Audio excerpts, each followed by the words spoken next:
What's good, YouTube? It's your main man, AB the Hero, back again with another video. In tonight's video, we're talking Hornets versus Wizards.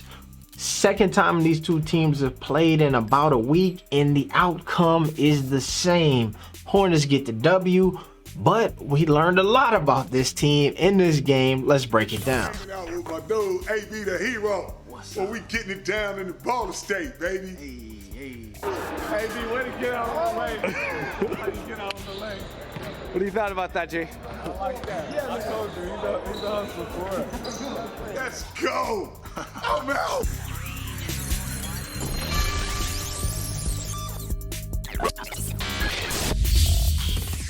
First things first, I appreciate everybody who hit that like button before the intro was even over. Y'all part of the Wu-Tang Clan, y'all part of the Ballverse, y'all the real MVPs. Now, if you are a part of the family, you subscribe. You done heard me say this before. You done heard anybody in the Ballverse say this before. You need to give LaMelo Ball the keys. You gotta give LaMelo Ball the keys. We talked about this last year. Talked about this at the beginning of the season when we was trying to figure out who was the point guard in the fourth quarter. And folks just kept saying, that ain't even a question that you should be struggling to answer. You got a Ferrari out there. Get that boy the key. Yes, we understand it's a push to start, but you still got to give him the little key fob to get the thing going. Tonight, and watching tonight's game, it showed me that conversations have been had within this Hornets organization.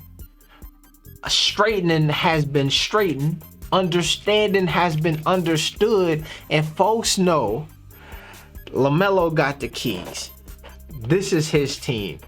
109-103 victory over the Washington Wizards, an NBA All-Star. We speaking it into existence. LaMelo Ball led the way. You see the caption here, Ball does it all. As Hornets in Wizards home streak. This is a good Wizards team. I said this the last time we played him. I'm surprised. I'm surprised that this game even matters, but it does because this is a solid Wizards team. Just last week, we beat them 97-87, which is a low-scoring game. That's a defensive game from both of these teams here. But you look at the Wizards record at that time, 10-4, Hornets 9-7. Solid performance, man. Solid performance tonight from a lot of folks on this team. And I can't honestly, let me stop that. Not from a lot of folks, from my man Terry Rozier.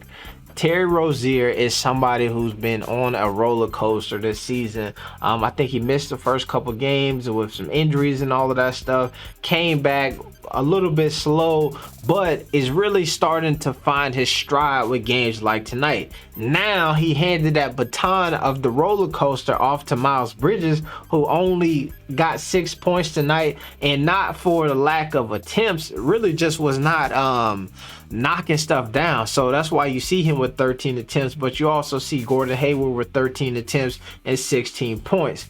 I think back to last year, right? And I think about how they force-fed Hayward the ball, right? And they slowed the offense down, and then they kicked it down to Hayward and let him work.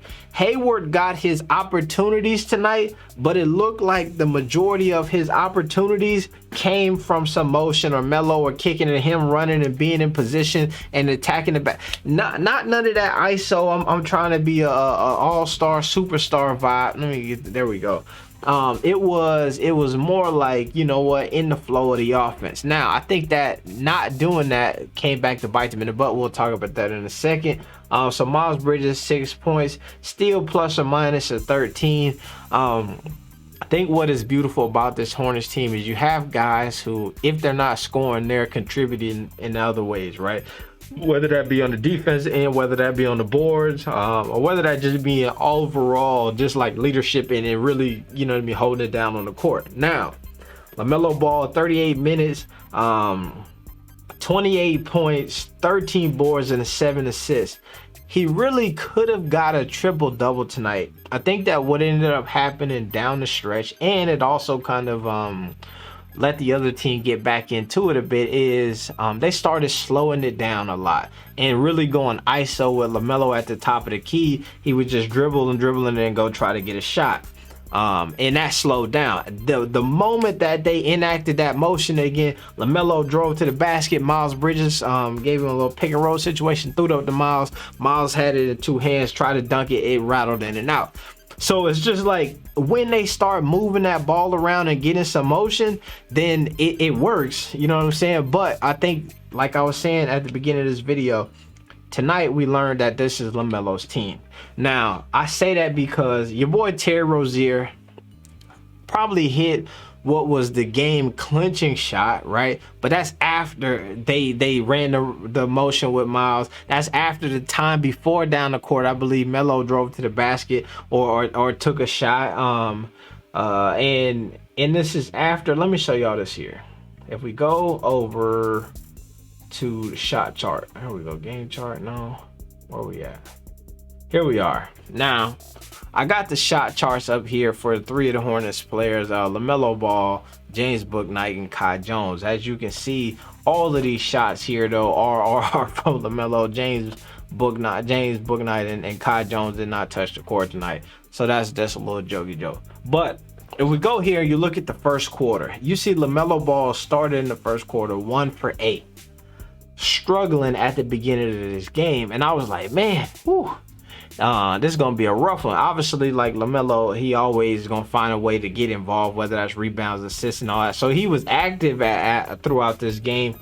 But on a night like this where he's struggling 1 for 8, he came back in the second quarter and went 5 for 7.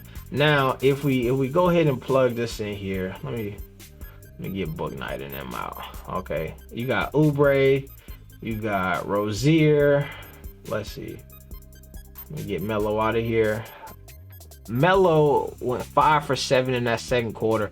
Hayward, Oubre, and Rozier was 4 for 9. You know what I'm saying? So he's still damn near taking by himself as many shots as your next 3 top players, is what I'm trying to say here. And on a game where it started out like he was cool, he was cold, and then all of a sudden they kept letting him run that offense, kept letting him get his shot off, and then he started heating up. And leading to is a video I posted, if you check it out on the channel, where at halftime I thought it was interesting. The lady is like, I should remember her name, but I don't. She's like, yo, you how you feel, man? You scored 15 points in that second quarter. And he was looking down like, what? Damn, I didn't even realize 15 points. Wait a sec. He scored 17 points in the first half, he did, and he didn't even realize it. You know what I'm saying? He just was playing straight up basketball. And so it was a hell of a performance from your boy LaMelo tonight on that end of the court. Down the stretch, had some clutch defensive plays. I'm gonna say he had the one steal here that looked like a free safety stepping in the passing lane. But I think that overall tonight, man, we learned that this is his squad, man. The amount of shots, he took the most shots tonight, 24 points. Going into this season, a lot of folks really was hyped on his facilitation, and they thought guys like Anthony Edwards were going to be able to, the usage rates and their scoring are going to be doing things that LaMelo couldn't keep up with, and we starting to see that that's not the case. My dog a hooper. Not only is he going to give you 28 points, he's going to give you 13 boards and 7 assists and 3 steals on the night, and 1 block. He gave you 6 turnovers, but he still was a 12 on the plus minus. If that boy not an all-star, I do not know what an all-star is. It's your main man, AB the Hero. I am out. Be the hero. No, not peace. +1, triple B's. We out.